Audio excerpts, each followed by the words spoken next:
the people who haven't got enough to eat, and people who haven't got enough to drink, and the strangers. You know, we're supposed to be looking after all these things, but the Christians are not doing it. You know, in this country, 98% of the money raised by churches stays within the church.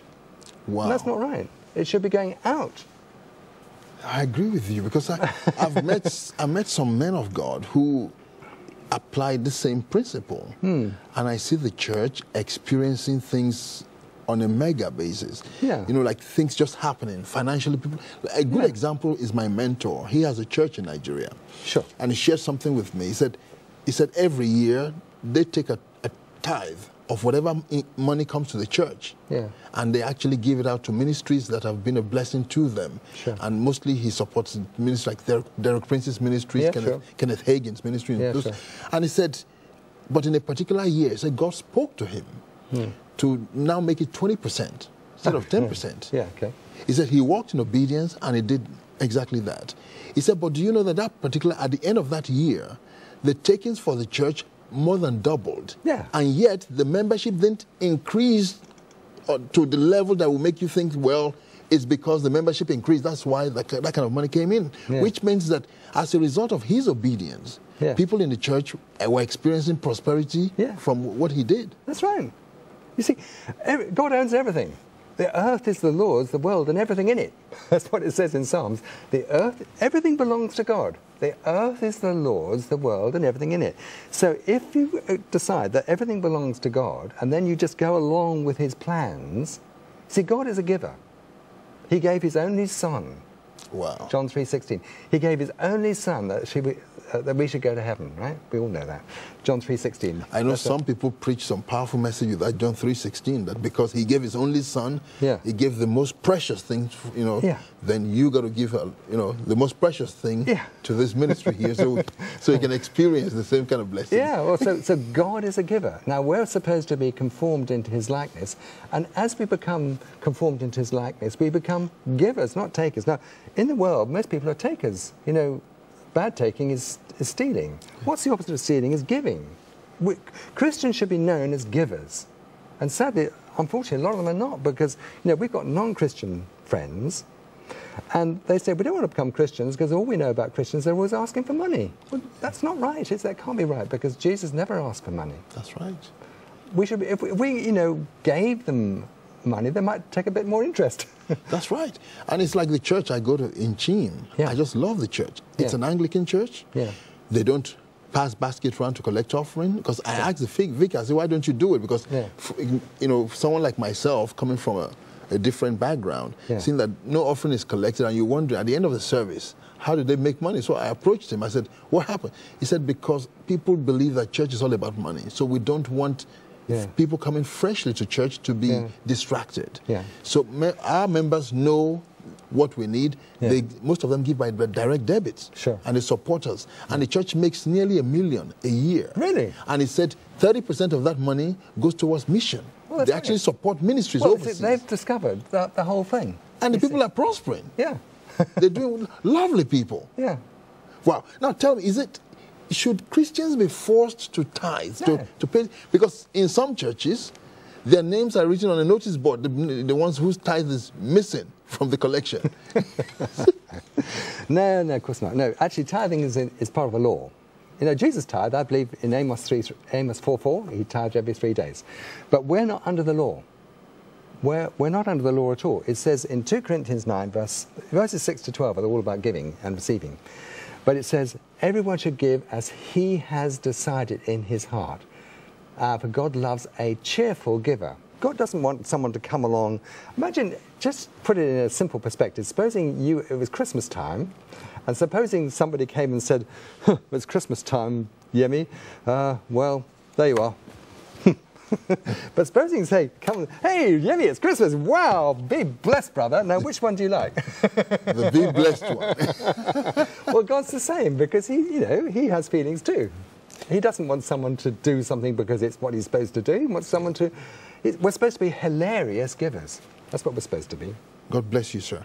I know from what you've been sharing, a lot of people might not fully pick the spirit behind what you're sharing, because you're talking from a from experience, from a point of authority, because you've researched the Word, and then you have walked in that, in what God said, and you can see the effect, the benefit on yourself. So, is there any? Because I know I'll be doing a program with you soon on your life as a whole, because it's been an interesting life, from what I know about you so far. But we'll be doing something along that line. But is there any testimony you can share with us now to back up what you're sharing with us now? Because, like I keep saying to a lot of friends, I said I met this doctor, Dr. Richard Kent. He gives away all his DVDs and his CDs and his books and everything to any part of the world. Just ask for any. Even now, a lot of emails are coming. People are sending their addresses for you to send things to them. But, that's all right. So is there any testimony you can share with us just to be, bless the people of God? Well, I mean, I'm not making it up. In 1997, I retired from general practice, and I retired 15 years too young. Hang on a minute. Let me just talk to them. You know what? I just want you to be very attentive at this point. And I believe that as a result of what he's sharing, someone out there will be really, really blessed with what they hear today, and by applying the principles in their own lives. It is out of this world. What he's going to share is uncommon within the Christian body, but it works. And I can assure you that it works. I have walked in it to a certain level, but the level he's going to share with you is out of this world. God bless you, sir. You can go ahead. Okay. Well, I'm not making this up. It's true. I retired from general practice for a whole lot of reasons. But anyway, it was in 1997. And as I said, I'd said it before, we were 240,000 in debt, 260,000 in debt, I think it was, which, upgrade for inflation, it's about 400,000. And my income went down by 80%, which is a lot, actually, which meant that we had a nice house and everything, but it was mortgaged, but the money coming in didn't even pay the mortgage. So it wasn't a question, would the bank repossess a house? The bank would definitely repossess a house. It was just a question of when, So anyway, my wife and I prayed about it. We put all our bank statements on the table just to make sure God could see them. And we prayed about them. But, God didn't say anything about the debts at all. He didn't say, we're not actually, Christians are not supposed to be in debt anyway. It says in Romans 12, owe no man anything save to love one another. We're not supposed to be in debt. Christians, why would we be in debt?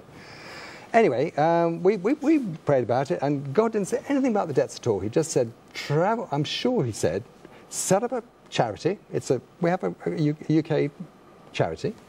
It started up in 1997, and travel around the world and give everything away free. So we researched in the scriptures to see what the Bible says about giving, and we looked at the life of Jesus, and it's quite clear he didn't sell anything. He didn't have love offerings, but he operated in a way that, frankly, we had never seen before. And you remember in Malachi, it's in 3, it says, prove me. God says, prove me in the area of money. We're not allowed to prove God, but we are in the area of money. It says, prove me if I will not open the windows of heaven and pour out on you a blessing you will not have room to receive. Prove me. There's an open invitation from God. It says, you are robbing me in tithes and offerings. Prove me. So we thought, right, we'll prove God. We'll do exactly what he said. We started up our charity, and we travelled. I was asked to be a speaker in a conference in the Caribbean, and then we went all around the Caribbean, went around the States, and then we went to Eastern Europe and Africa and India and Pakistan and the Philippines. Right now I've got invitations to about 70 countries, but I'll never go to any of them, probably, because actually I think televisions are better. It's better.